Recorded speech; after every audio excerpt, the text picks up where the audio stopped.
Hey everyone, Joe here.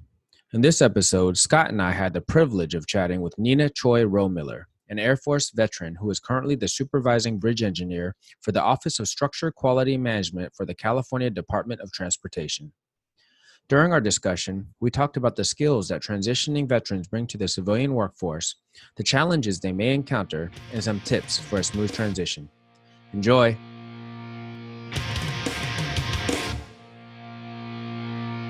Life, learning, leadership, the Llama Lounge.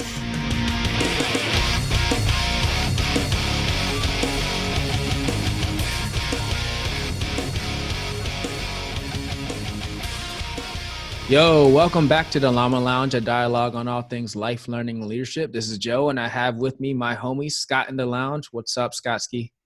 What's Scotski? Where is that coming from? What's up, Joe? How are you?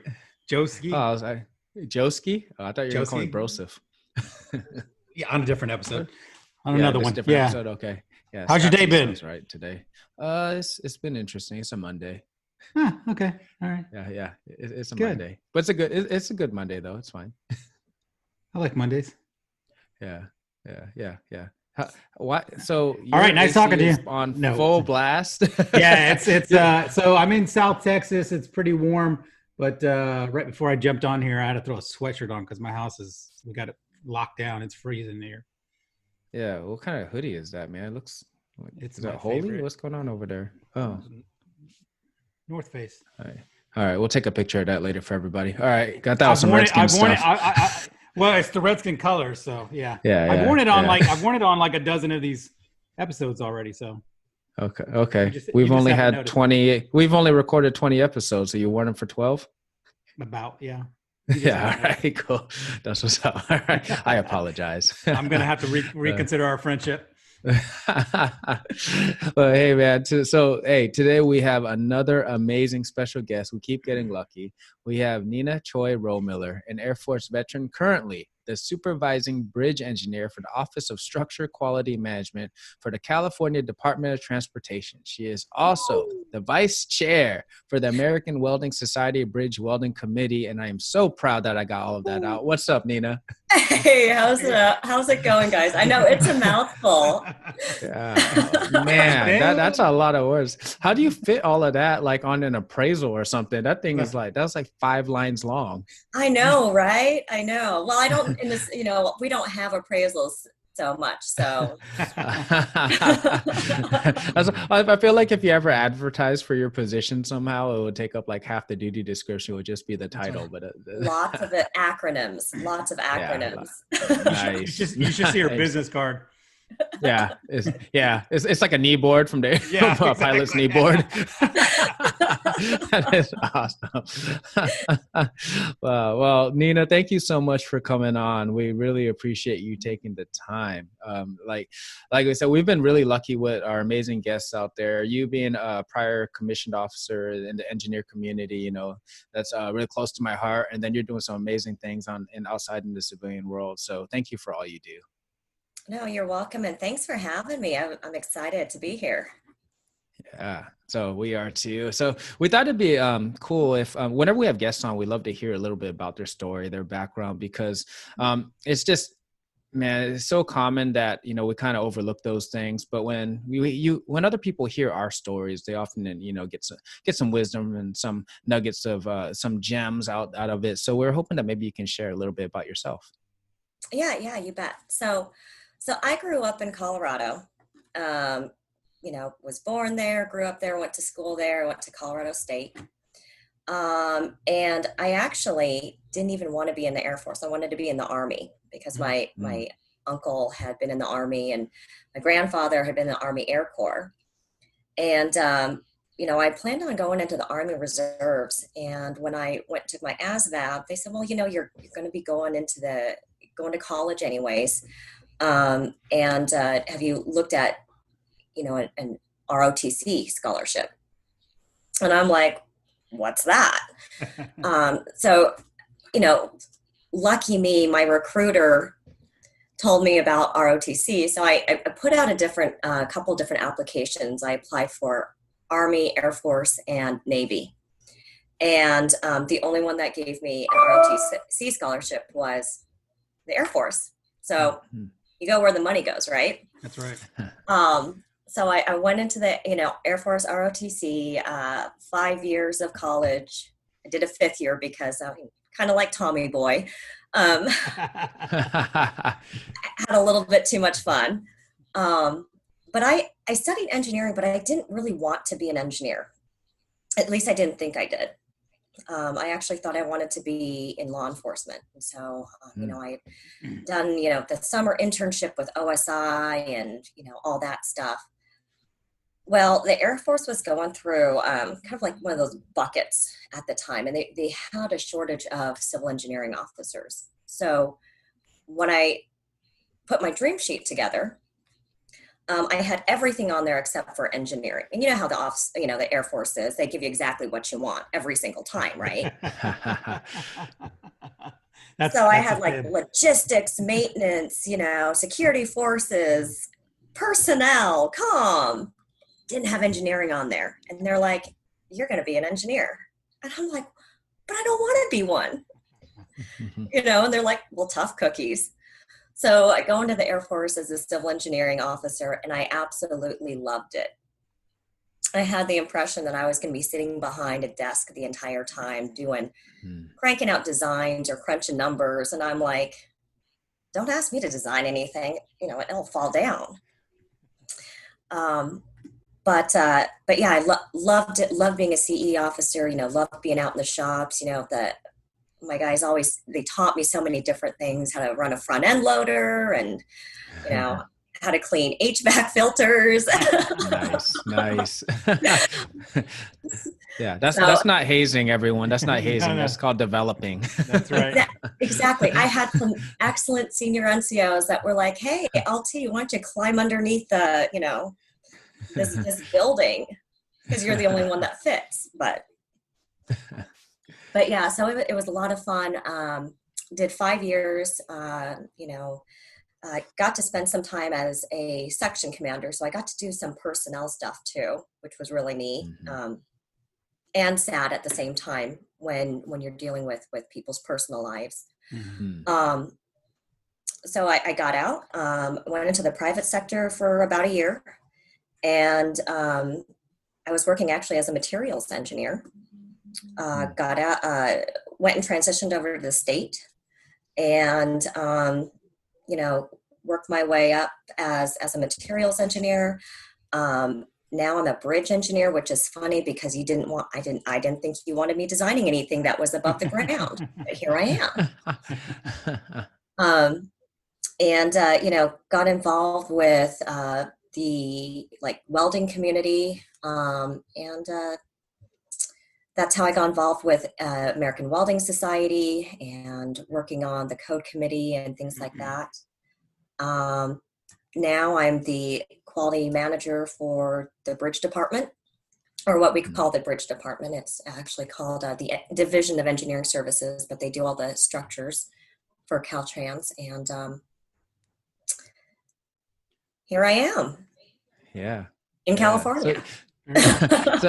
And you played a vital role in the Bay Bridge, right? I did. So if you ever come out to California and you're driving from Oakland to San Francisco, there's this beautiful new bridge. It's called the San Francisco Oakland Bay Bridge. It's a self-anchored suspension cable bridge. And so I was in charge of the fabrication inspection for the cable system. So I got to travel to a couple of different countries where they were fabricating the different components. They had stuff come from Korea, China, England, Japan. It was pretty neat. A lot of fun. So cool.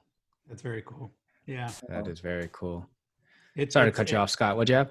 Yeah, I was gonna say it's cool. I have a lot of respect for engineers and even the welding community, because they can go into a neighborhood, they can go and see a structure, and they can say that was a part of that.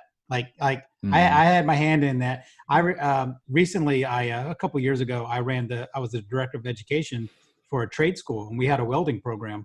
And one of our students, when he graduated, he got connected to a company, and he comes up to me a couple months after his graduation. He's like, "Hey, do you know where UAE is?" And I'm like, "Yeah, why?" He goes, "I'm going there for 6 months." Yeah. And he had never left this, this area. And so he was just blown away about the opportunities that in the trades that you can have. So he came back with all kinds of pictures and showing off, Lamborghini here, Lamborghini there. So he had a great time. But it's always good I always get inspired when I talk to people with those backgrounds who actually you can see a skyline and they can go, yeah, I was a part of that construction or a part of that build. It's amazing. Yeah. There's definitely a lot of satisfaction in that. Yeah, that is awesome. So Nina, now you and I, we had a chat before this discussion, and you thought it would be like a great idea to compare and contrast maybe leadership in military and leadership in the civilian industry.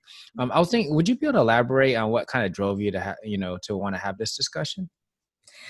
Yeah. So, it's funny because, so my husband and I are both veterans. So he's a retired E7.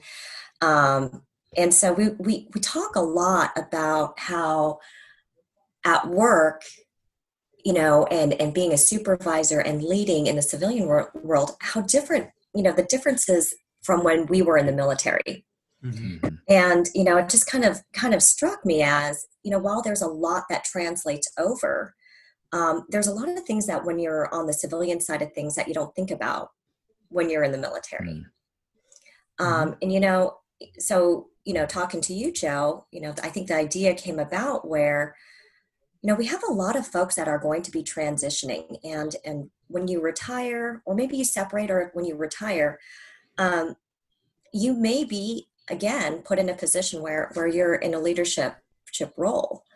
The civilian world, they look at those of us that are veterans and those of us that have military experience as kind of having, like, it's implied that you have leadership skills, right?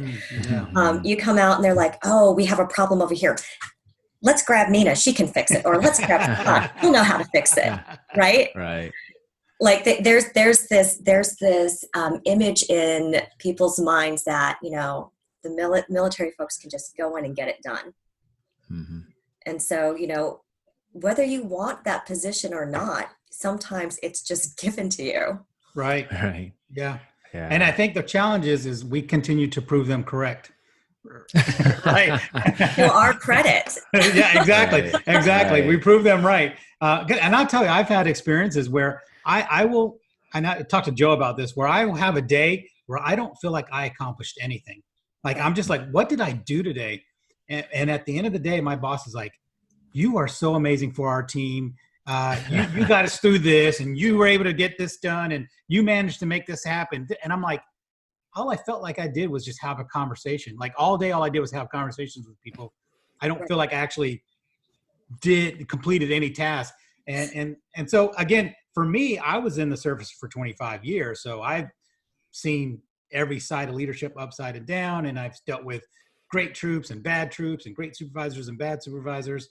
And so I think that experience has served me well as I transition to the civilian world, because sometimes there's a misunderstanding that people would just assume that military people, they have a set skill set and they can't really deal with people from different backgrounds. But then there's those communities that say, yeah, the military, they have that experience. They can deal with anybody and any issue. So I can tell you, for me, I've been blessed with a lot of amazing opportunities just based off my ability to deal with people. Yeah. Scott, so, in efforts to lay down more of a foundation for this, I know this kind of sounds strange because, you're one of the hosts on the show, but, we don't usually talk about ourselves that much on the Llama Lounge. So I was hoping maybe you can share, and I know that you just kind of shared that you were 25 years in the military, but break down some of that experience and maybe talk about your transition to what you do now. Yeah. So I joined right out of high school. I did the delayed enlistment program. I wasn't smart enough for college. I just didn't want to go to college. I barely got through high school, and I didn't want to work retail, and I didn't want to go to jail. So there were some options there, right? Retail, jail, or The military. I joined the military. My dad was in the Air Force, so I understood the lifestyle and what to expect. And my plan, like most people, is to do 4 years and get out. And then they said, "Hey, do you want to go to Alaska?" Yeah, sure, I'll go to Alaska. And then I left Alaska. Hey, do you want to go here? Hey, do you want to go here? And eventually 4 years turned to 8 years, and then so on and so forth. And along the way, I got to do a lot of different jobs. I started off in nutritional medicine and healthcare, and then went into health promotions, and then went to professional development, and then I went to operations, and all those different experiences and dealing with people from different backgrounds, different career fields. When I got out, I wasn't exactly sure what I wanted to do, but I wanted it to be meaningful and have purpose. And so the one field that I think can always add meaning and purpose to someone's life is training and development. I don't really consider myself an expert in anything, but I like to help people succeed and like to see people grow. So when I retired, I just wanted to get into training and development. And so while I was still active duty, I started doing some teaching for a university based out of California, and that helped me transition into higher ed when I did get out. And I went into running an education department for a trade school, and then I went and ran the training department for a behavioral health center, and then just more exposure, talking to people. I had people kind of asking me, "Hey, you should come work for us." And so it freaks my wife out because, in the 5 years I've been out of the military, I've worked with like 4 different companies. And I tell her I still have that military mentality where I'm used to PCSing every so often. Mhm. So it's going to be hard to break that. But so for me, I've always been about training and development. So I knew I wanted to kind of be in that area as a civilian when I retired. That's awesome. That's awesome. So, I mean, that's cool because you transition, although you might have switched companies a couple of times, you're still able to live your purpose and meaning and what you enjoy doing, kind of moving around a little bit, right? Yeah, it's one of those things because I anticipated my transition to be a lot harder than what it is. Because when you've been, I don't want to say institutionalized, but when you are in the same organization for 25 years and your healthcare is covered, your housing is covered, your food is covered, your benefits are covered, and then lucky for me, I'm retired, so I have a retirement check. But when you transition to that civilian world, you're like, what do I expect? What's this going to be like? Am I going to be able to pay the bills off my retirement check? How much do I need to earn with my full-time job? So you have all these different questions and concerns. But I have been lucky, and I'll say I like to use the word blessed, to just keep falling into these opportunities. And I can't thank my military career enough for that, because again, it's all about that diversity of experience I had in the military that allows me to negotiate and navigate the civilian world. Yeah. So Nina, did you kind of experience something similar? Like when you started transitioning, was it like fell into some stuff, or, was there some, apprehension with your transition? Oh, I absolutely was terrified. I mean, I knew I wanted to separate and try something new, but like Scott said, there's this whole unknown there, and mind you, mine was only 5 years of institutionalization, so to speak, right? But it's so scary because that was it was my first job out of college. Mm-hmm. It's the only thing that I had known. That was my family. You don't really know how marketable you are. Right. And so yeah, absolutely. There was a lot of hesitancy, when I was transitioning as well. But I think what really helped me was, I got in touch with some recruiters, like headhunters, so to speak. I think they're like headhunting companies. You can sign up and they'll try to find you interviews with different companies. And so I think that helped a little bit. I did that. I started doing that about 6 months before I got out. I talked to people who had gotten out before me, actually, my husband had already retired, and I called him up, and this was before we even really knew each other very well. I just knew him as that crusty old master sergeant that used to always pick on me. Um, see, it does work, everybody, if you just pick on them. But it really helped me because I had seen that he was successful in his transition, and so I was picking his brain a lot. What's it like out there? Yeah. Like you're going into like, I don't know, like space. Yeah. Something. What's it like out there? Are people like real people, or like what are people like? You just don't have any context. So like just being able to talk to somebody who'd gone through that transition and had gone through it successfully was really helpful. So yeah. I think probably like the hardest thing for me when I got out was like, what do I wear?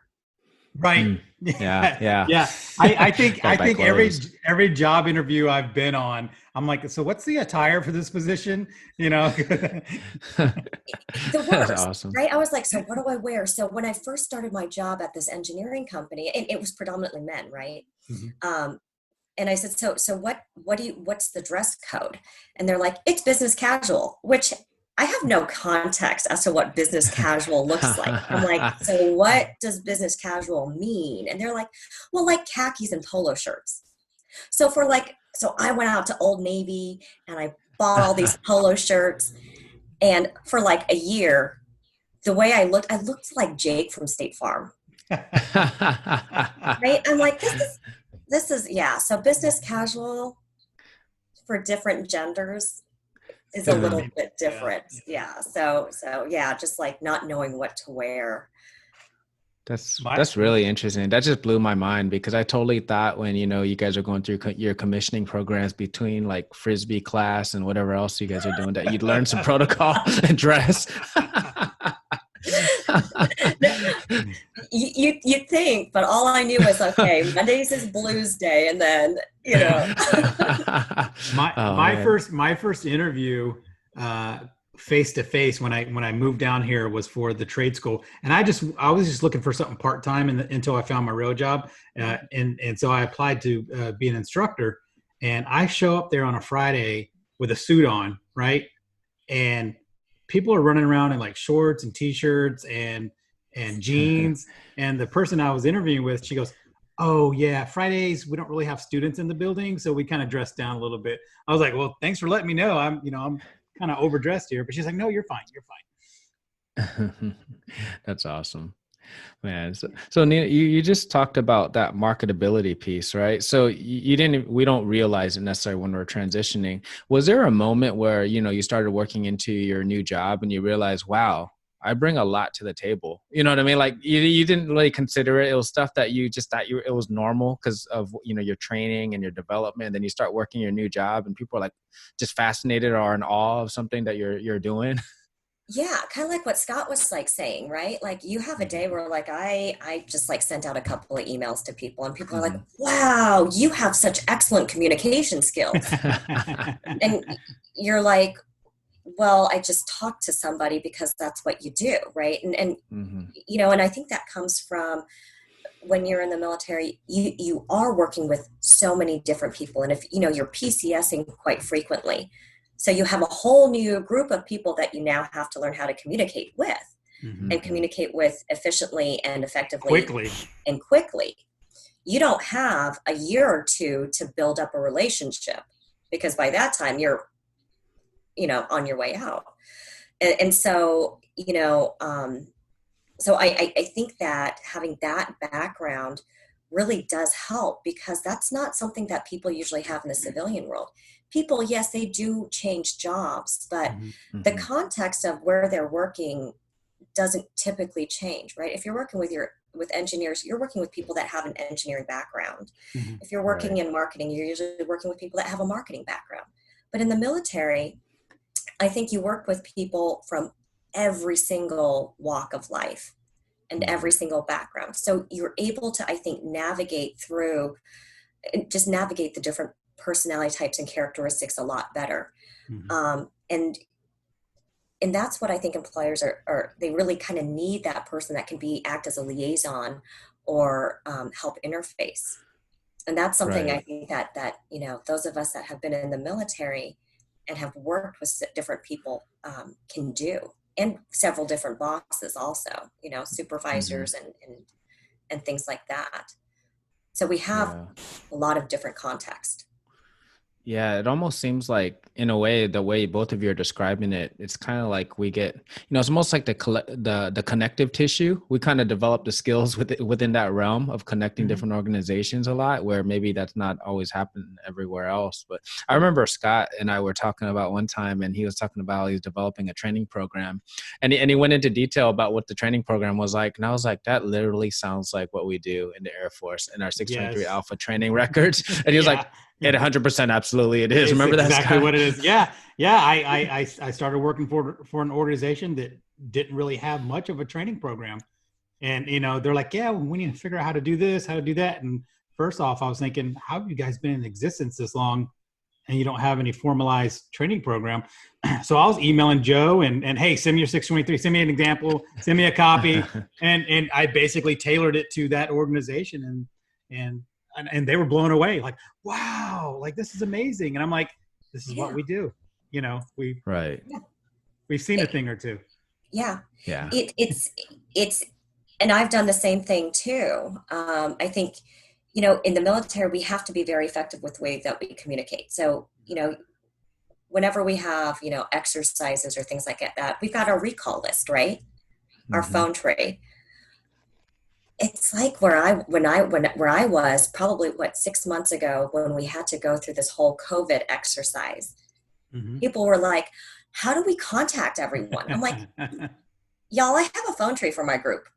And they're Yeah. like, what's that? Yeah. Right. And so just being able to take some of like the emergency response stuff that we had Yeah. done in the Air Force and applying it to what we do here.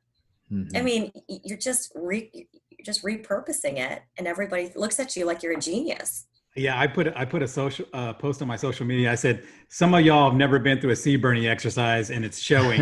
Because it's like, you know, Yeah, absolutely. But that's the bottom line, right? Is when you transition over, you know, you can successfully leverage your experience from the military and Mhm. translate that over into the civilian world. And I think if you're able to do that, you're going to look great. Yeah. I Yeah. think the challenge though, and this is what I've seen from other veterans, is there's almost this expectation that I just got out of the military. You need to hire me because I have the skill set and this and that and the other. And I have found that that's not, for me personally, that's not the right approach. I don't go to an organization with the expectation that they should hire me because I'm a veteran. I go to an organization that they should hire me because of my skill set and my abilities. If there's any advice I can give to people, I don't put retired military with 25 years experience on a resume. Like I don't do that. I just tell them what I've done, and the organization I worked for was the Air Force. And because a lot of organizations, they're looking for that skill set. Like you couldn't just go design bridges just based off of the fact that you're a veteran, right? Right. You have to have that understanding and ability on how to do that. So I would just caution people to not throw the military around so much. Like, Yeah. Don't use it as a crutch. yeah, like be Right. proud of your experience, be proud of your time in the service, but don't use it as like, why, how come people aren't hiring me? I'm a veteran. And it's like, well, maybe there's something on your resume you need to tweak and update to make yourself a little bit more marketable to that organization. Now, you have to have a little bit of humility, and I think you do before you get out. You do have to really take a look at what you've done, what your skill set is, and do your research and see how that translate into whatever you're trying to do in the civilian world. Mm-hmm. So I actually have a funny story. My first job, in my interview, I had put on my resume that I was a military operations emergency preparedness expert. Yeah. Okay, so that was like straight off of an OPR, right? Yeah. Right. And the guy that was interviewing me, he was a West Point grad. Mm-hmm. Oh, nice. And he goes, so it says here that you're a military emergency such and such operations expert. What exactly does that mean? And I'm like, all right, you got me. Yeah. Right? Like, yeah, you got me. I basically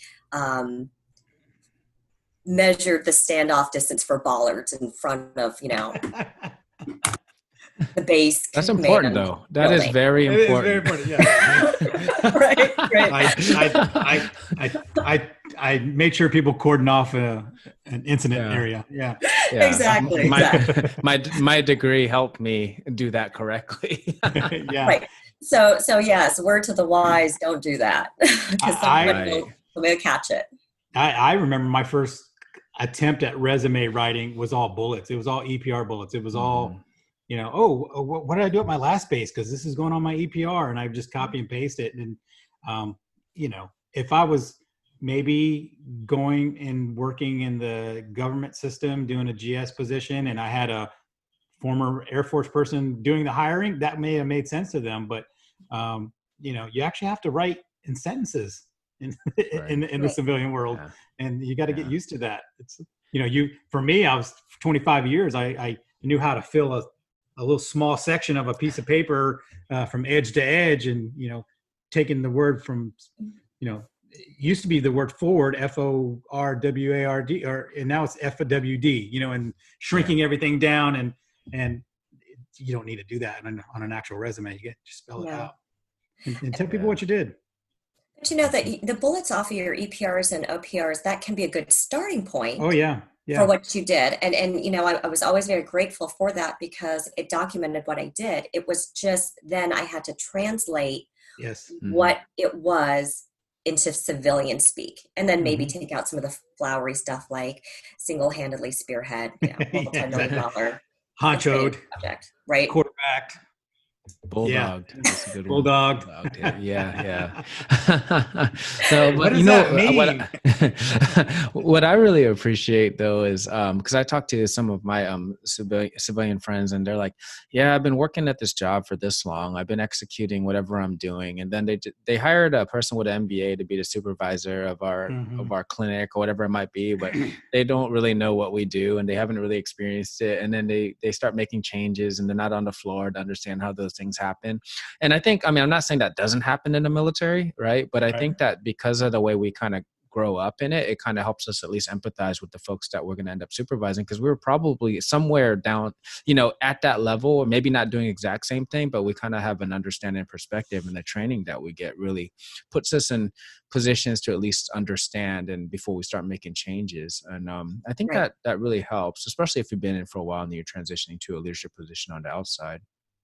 Mm-hmm. Yeah. So that being said, when you transitioned over, were there any like major challenges that you saw, like besides just the apprehension and not sure, fear of the unknown, not being sure, going back out in the general population and being a little bit worried that you might get shivved or something? Like, were there any other big challenges that you kind of felt that were like just kind of daunting, or were difficult to overcome, or anything else that you thought maybe some people could be aware of? I'll go ahead, Nina. Well, I was going to say, I think one of the things for me was not having the safety net in terms of that camaraderie, going into the civilian world. Because one of the big things, when you're in the military, everybody's all up in your ish, right? I mean, your personal life it's not really personal, but that's not necessarily a bad thing. You also have, this huge family unit that you're part of. And so going into the civilian world, on one hand, I was like, oh, so nobody really cares what I do off, on my own time, which was cool. But at the same time, it's also very isolating and very lonely. Because it's like no one really cares. Nobody cares what you do, right? Yeah. And so I think that's what I really missed, and that was kind of hard for me. And I mean, I think coming out here, at least I had my husband, who my husband who could relate, but I think that a lot of military members maybe don't when they're transitioning, or you're going back home where people don't understand what it's like to be a veteran or what it was like in the military. So it's kind of like life has gone on for them, but you come back and things are different. Yeah. You know? I think for me, one of the biggest challenges I had was, so Texas is an at-will state. So as far as employers, really it's an employer-friendly state. So if your employer doesn't feel like you're doing your job, they can just bye-bye, see you later. There's not a lot of, in most companies and organizations I deal with, they do have a transition plan, so to speak, as far as what's the word that we use in the military for discipline? What's the path? The path to discipline, progressive discipline, progressive discipline, right? Exactly. Yeah. So not a lot of a lot of organizations have that, but at the same time, it's an at-will state, and so they can just say, "Hey, you're not performing to our standards, bye." And so when I'm interviewing for a job or I'm learning more about an organization, and during my job interview, I'm asking those questions like, what does it take to be successful in this position? What are some of the metrics that you're requiring of the person fulfilling this role? What's the average, length of employment here? I'll ask those questions because I want to know, like, what do I have to do to know that I'm actually performing the job? Because as you know, like in the military, there's, someone could commit a crime and it takes like 2 years to kick them out in some cases, right? It's because it's like, well, did you give them an LLC? No. Okay. Well, you got to start with the LLC before you can do this, and the civilian world, at least where I'm at, it's not always like that. And so that was one of my concerns. Like, I just want to make sure I have a job, and I'm doing it the way it needs to be done. So, because sometimes you don't always get that feedback either. Right. I know in the military, we're required to do it. At least, when I left, we were talking about doing it, a midterm at least. And I've run organizations where I required it quarterly.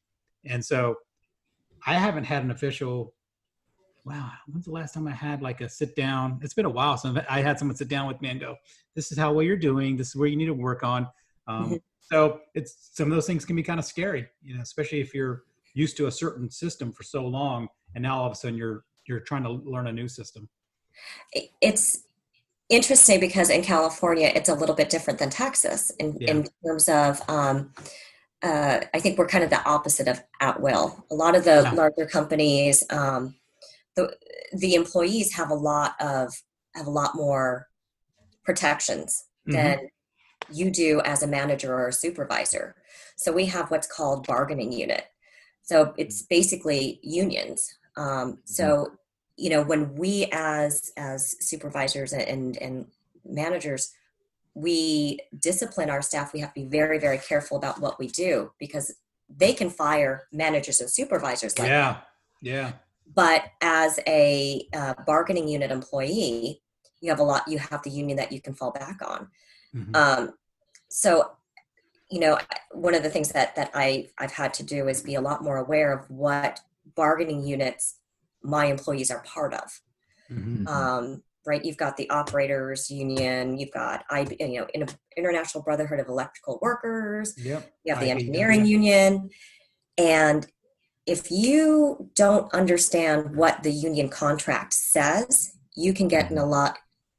And this is not to scare anybody. You just need to know what it says, right? So if you, in the military, you could say, all right, I needed to go work weekends. I need you on the weekend on this job.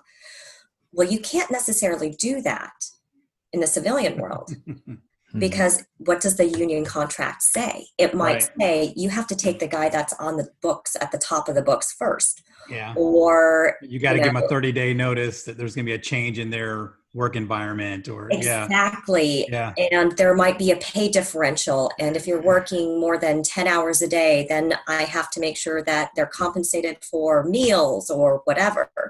And it's different. It's different for every single bargaining unit. So that's something that I think was a challenge, that's a challenge for me as a supervisor, understanding the different classifications that are working for me. Right. Yeah. Yeah. Yeah, that makes a lot of sense. And I think like when you're in, depending on what type of unit you're in, right? In the military, you might be like, for me, I have to kind of be, be aware of those things because I have a lot of civilian personnel assigned to the unit, and they're, a lot of them are bargaining employees and all that. So those are definitely there. But then there's also organizations that you don't have to deal with that at all, right? Everybody's in Mhm. your unit is military, and you could literally say, hey, you're working this weekend.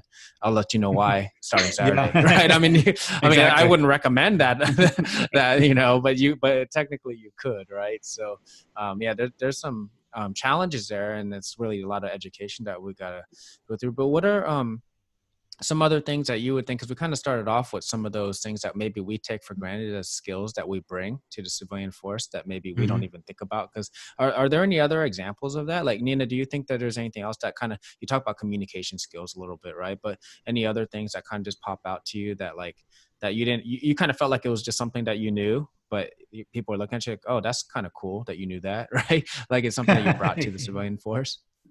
Um, Probably just like crisis management. Mhm. I think because in the military, we're always dealing with Mhm. one crisis or another, or one Yeah. natural disaster that we're supporting or another, or one deployment or whatever.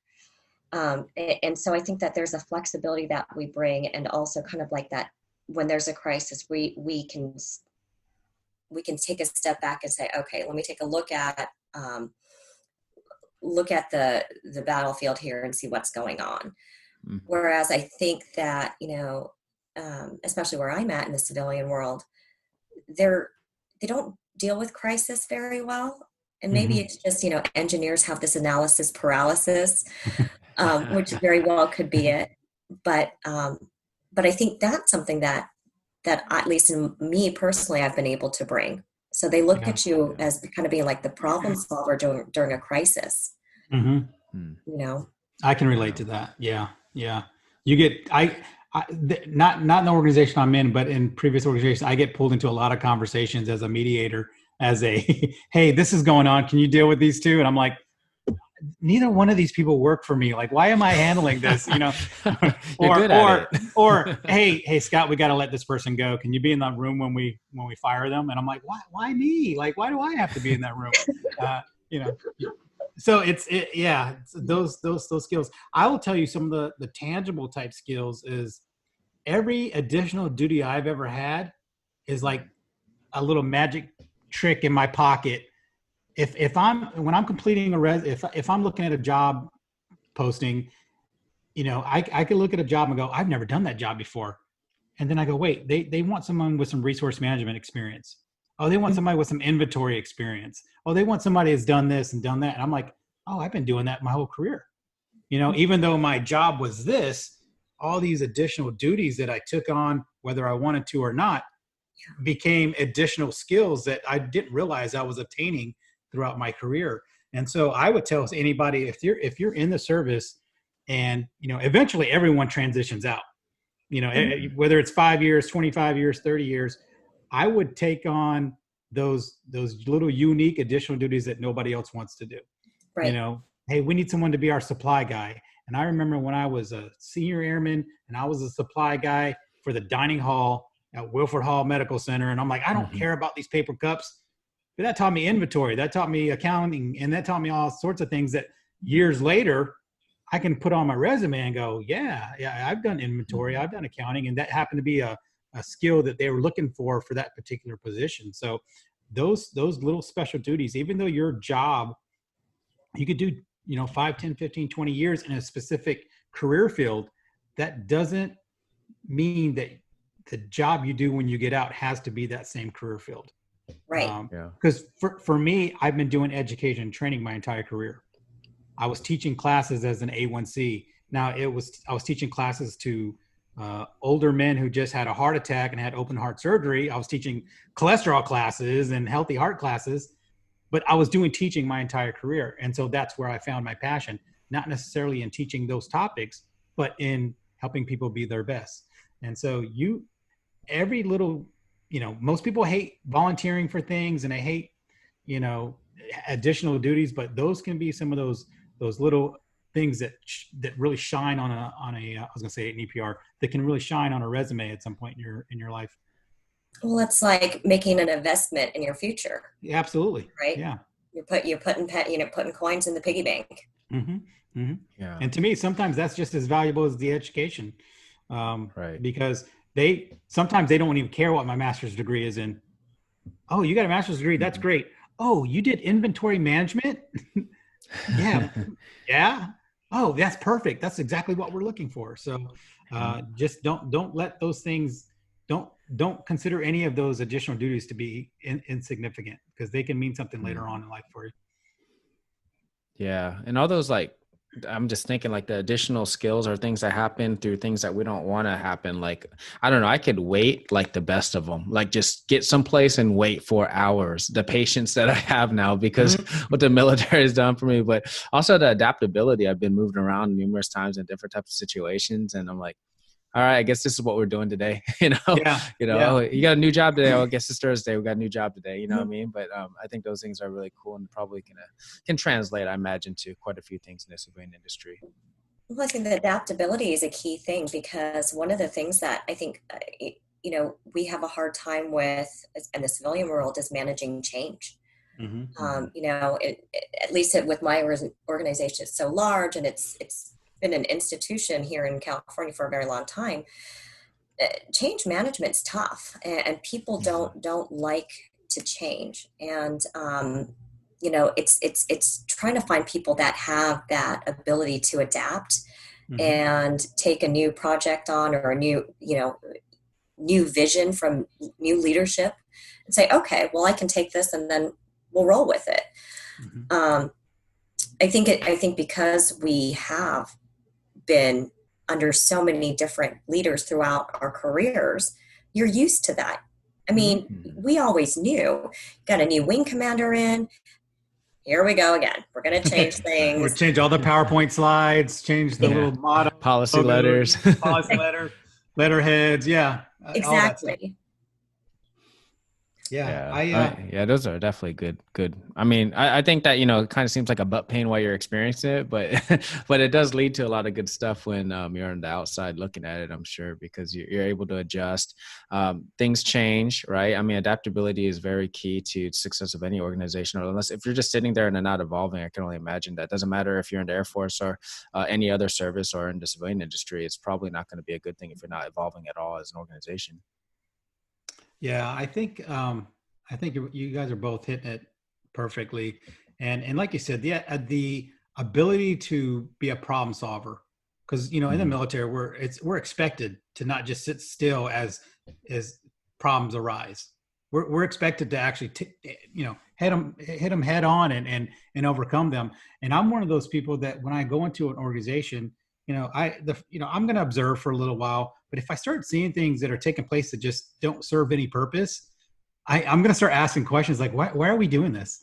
And people are like, wow, you were bold enough to ask that question. Well, yeah, we do this every week for this amount of time, and there's no ROI on it, and no one knows why we seem to be doing it. Can we stop doing it? I guess we could stop doing it. And so, you start seeing, for me, I start seeing what we're capable of doing. Whereas people, like, we can do better than this. We can accomplish this. We can make this happen. And I'll give you a perfect example with everything that took place with COVID. I'm in a training field. I'm in the training world, and for a while it was everything came to a complete stop. And I'm like, we just need to go online. What? Yeah, we have this resource. Say on the line. Online. And I'm like, so now we're doing training online, and wow, that's amazing. Well, I don't know if it's amazing. It's just something we can do. It's necessary. It's kind of necessary, but it's maybe it's because you're mission essential so many years that you when you transition to the civilian world, it's hard to be non-essential, right? For me, at least, right? It's hard for me to sit and go, oh, I don't really have to do anything right now. The world's in chaos. I get to sit home, and no, you want to be productive, and you want to still continue to make a change wherever you're at. So, for at least for me, that's my mentality. So, I'd agree with that. Yeah. Yeah. We're used to getting our budget cut all the time and having to do more, so you got to figure out how to like cut the fat somewhere. Like, why are we doing this again? What is it you say you do here? Right. Like maybe we need to move you somewhere else.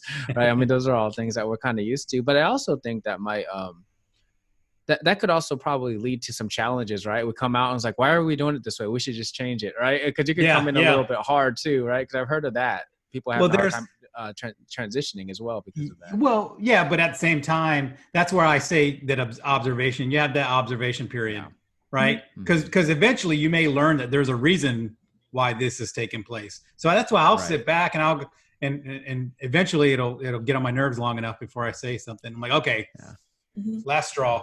Why are we doing this training? Because it's the same exact training that we do in this other session, and we're duplicating and triplicating effort. So can we stop doing this? Oh yeah, I guess we can. And then, all of a sudden you saved everybody X amount of hours out of the week from needless training that they've already been doing. And then you get a certificate of appreciation. And then you get a certificate. No, I haven't got. I haven't either. You know what, though? What I do want to point out, I do want to address is when you're in the military, you have a certain authority because of your rank. And that's something that when you leave the military, you really kind of have to take a step back, and that doesn't mean anything anymore. The organizational structure and the culture on the civilian side is a lot different. Right. And so, I know where I am, it seems a little bit more flat. A little bit flatter. So, it's hard to say, well, this is equivalent to this rank that I was in the military, right? So you got to make sure that you take that all off the table and try not to make those comparisons, because you really can't do that. And then you really have to work with your soft skills, because you just can't tell someone go do this because I said so. Right. I mean, you can, but it doesn't go over as well, right? And so they're not going to simply because of your rank, because you don't have that anymore. Right. Yeah. I remember my first like real position at the trade school. I had my direct supervisor, and then I had regionals, and I had a headquarters or home office. And so you're on these calls with somebody, and the regional saying this, and I'm looking at my direct supervisor. I go, do I have to listen to this person? Like, do I have to? I'm like, I don't think I've ever seen them before. There's somebody that lives in another city. Right. Yeah, we kind of have to listen to them. And I'm going, well, like, can I chew them out or no? Is that good? No, that's not good. Okay, all right, I'll refrain. Right. Yeah, no, I think that's a great point on the soft skills. Some ambiguity there. Yeah. Because if Scott like immediately didn't observe and told them that we need to change this without really looking into it and have the conversation, right? I mean, it probably wouldn't have went over very well, even though he could have got to that same answer down the road if he would have done it the right way. Now they're just like, no, now we're not going to do it just because you asked that way. Right? Yeah, exactly. Too. Exactly. Yeah. But, I really like, go ahead.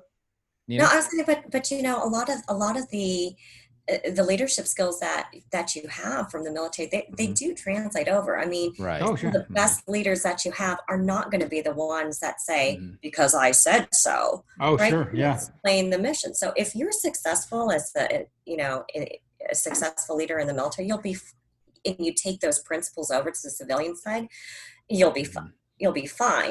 But you just need to be cognizant of the different organizational structures. Well, and what worked in the military, if you're a great leader in the military, is going to work in the civilian world. Right. Leadership. And I had a when the one department I was working at, and they said, hey, we want to consider you for this position. It's a more senior position. And I said, yeah, I'm interested. And then the regional was like, well, how are you going to deal with people? You got this military background. And I'm like, same way I dealt with people in the military. I would have conversations with them. I wasn't like berating people and beating them up the head. I was, if I had a challenge with somebody, would sit down and talk about it. And I was like, I do have an education. I know how to communicate, but sometimes they're, I guess, prejudging there's an assumption that I was just like this. And if you know me, I'm not like the most military guy. So I don't know where they got the idea from. He actually looked just like that when he was in the military. The full beard and the hair, it was pretty much the same. We used to talk to him all the time about it.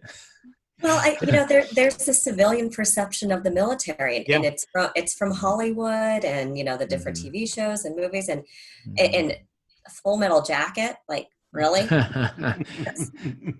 It did wonders for enlistment recruitment. Right. You are a disgusting fat body. Yeah, no.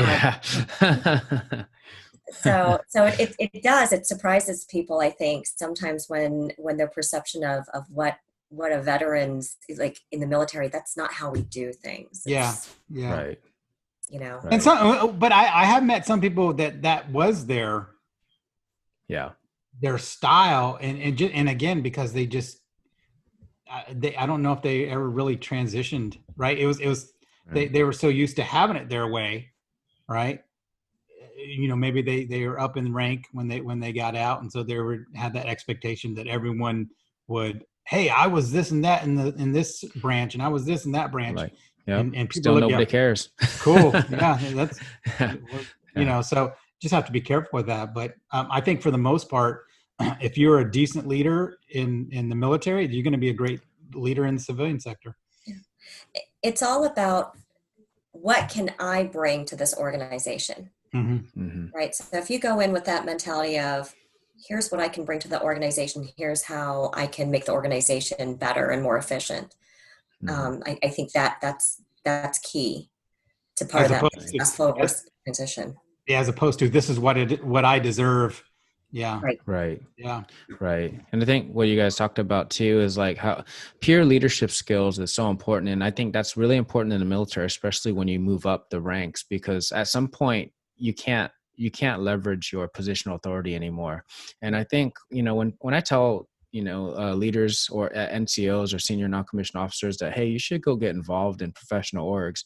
I'm not telling them they should go do that because the Brown Book enlisted force structure tells them to go do that, right? I tell them it's like, you start developing your peer leadership skills, get some perspectives, widen your aperture a little bit, learn about other people, and learn how to lead the team that doesn't have to listen to you towards a goal. Yeah. And when you do that, you start honing that, you become a better leader in general. And then when it will likely translate very well into whatever you happen to do and help you become a better human being, right? And I think that's going to translate to no matter what you're doing. And it also teaches you how to network. Yes. Right. It also teaches you how to network, because in this, and I think where I've been blessed with my civilian career, and again, it freaks my wife out because I move around pretty often, but I'm pretty good with where I'm at now. I really like where I'm at. I liked all my jobs, don't get me wrong, but other opportunities have come to me because I know how to communicate with people and treat people with respect. Right. And they're not in my chain, or they're not my supervisors, or it's just, you're out meeting people and you're talking to people and you know how to network with them, not for any gain, but just to know how to make that connection. And when you do that in the military, you also serve the people below you. Because think about it, Joe, how many times have you had an airman that's had a challenge with finances, and you are able to just pick up the phone and talk to somebody from the finance office, go, hey, got a question. How does this work? Is there a way we can, speed this up so that they can get their check faster, or whatever the case is? Those things, again, it could help you later on in life as far as learning how to networking, but while you're still in, it's such a huge benefit for those that you serve as far as your subordinates. Yeah, absolutely. Awesome. So, hey, before we start wrapping up, I did want to ask one more question. I thought for each of you, I'll start off with Nina. If you had some final words that you can give, maybe some tips to some folks that are transitioning, or maybe even transitioning in a couple years, what would be some final tips that we didn't cover that you'd want to provide? Yeah, I got a couple tips. I think, great. You were talking about networking, and I think that's one thing to do. There's joint military and civilian organizations that you can get involved in. I know that with engineering, you've got SAMI, and you start building your network there too. That can help you, not only, like Scott said, from a personal standpoint and how you can help your airmen, but when you're transitioning, getting to know people and people that can help you with job placement, I think it helps with some of that anxiety of where can I go? Am I going to be marketable still and things like that? Because you've already started laying that groundwork. So network, leverage the people that are around you. Social media is great because now you can kind of reach out to folks that maybe you served with in the past, or may know somebody who's gotten out and is in a certain career field and say, hey, I'm interested in this. I think that's some of one of the things that you can do. Make sure you get your EPRs and your OPRs in order. I think most people already do, but just making sure that everything's in one place. And really take a look at it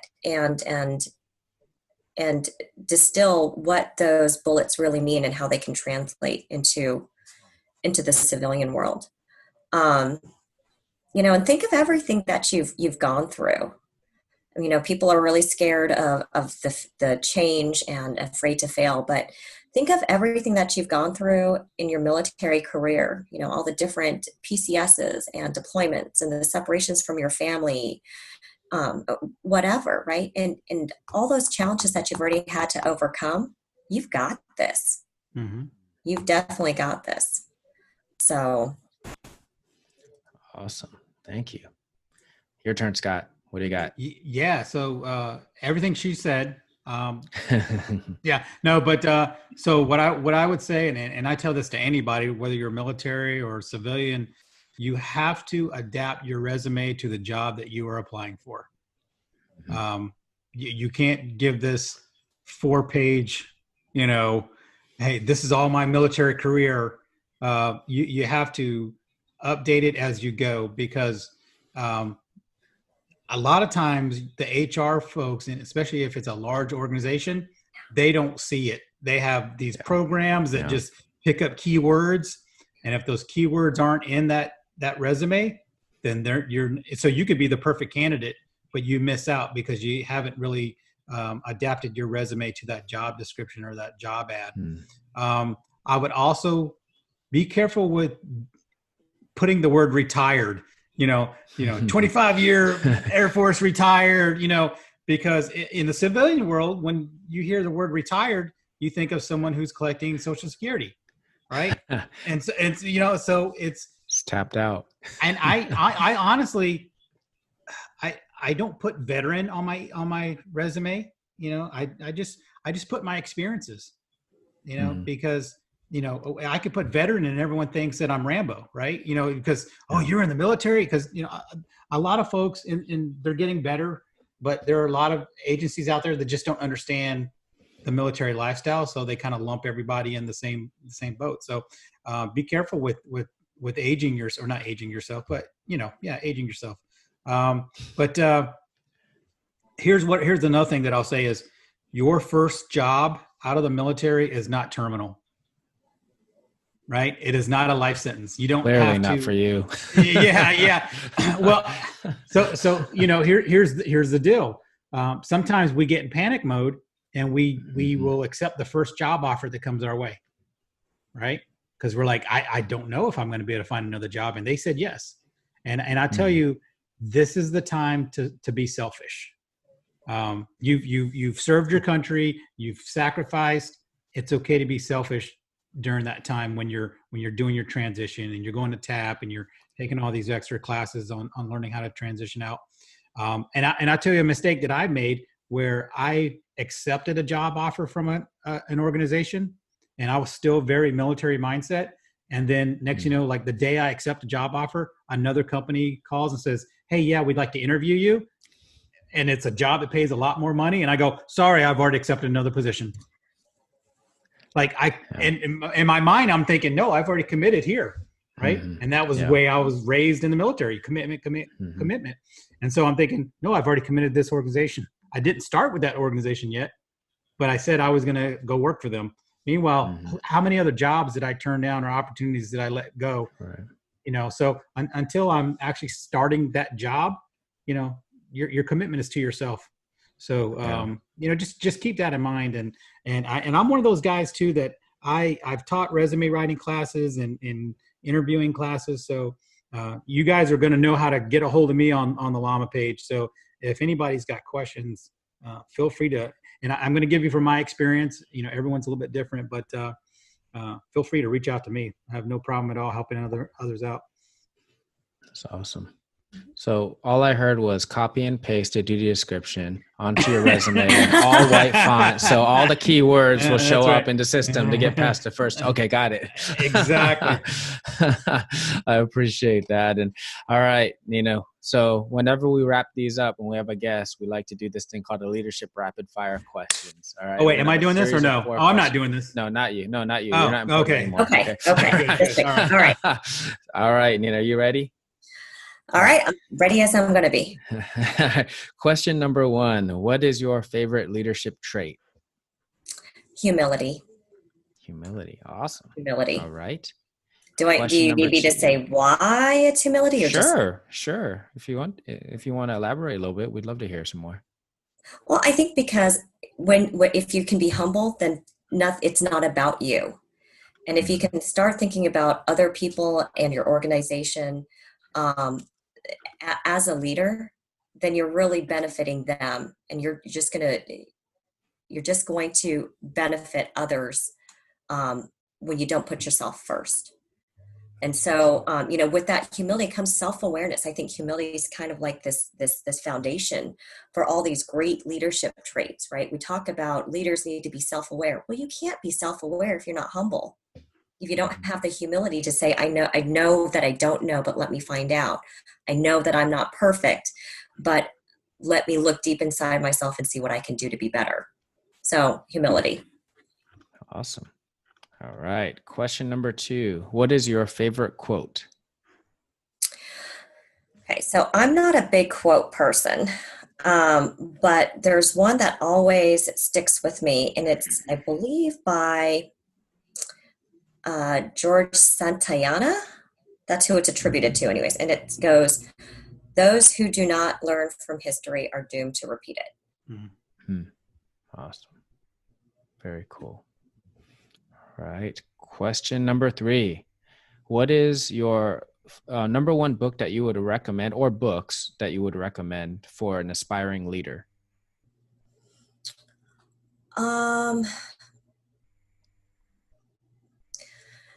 I think that The 5 Levels of Leadership by John Maxwell is a really good place to start. It's a really easy read and a really good introduction into leadership. Okay. There's also anything by Patrick Lencioni. He's written a couple books, the 5 Dysfunctions of a Team, Death by Meeting, things like that. There's I really enjoyed Extreme Ownership and the Dichotomy of Leadership by Jocko Willink and Leif Babin. Those are also pretty good. But definitely, I think my intro book for people that are just getting into leadership is The 5 Levels. Good books. Good. Awesome. Great choices. All right. Now we got the final question, which is our deep question, is however you want to interpret this is, if you could be any animal. Oh, sorry. I could be any animal. I'd be a llama. Oh, yes. That is the best answer. We should just go close this out. Now we're done.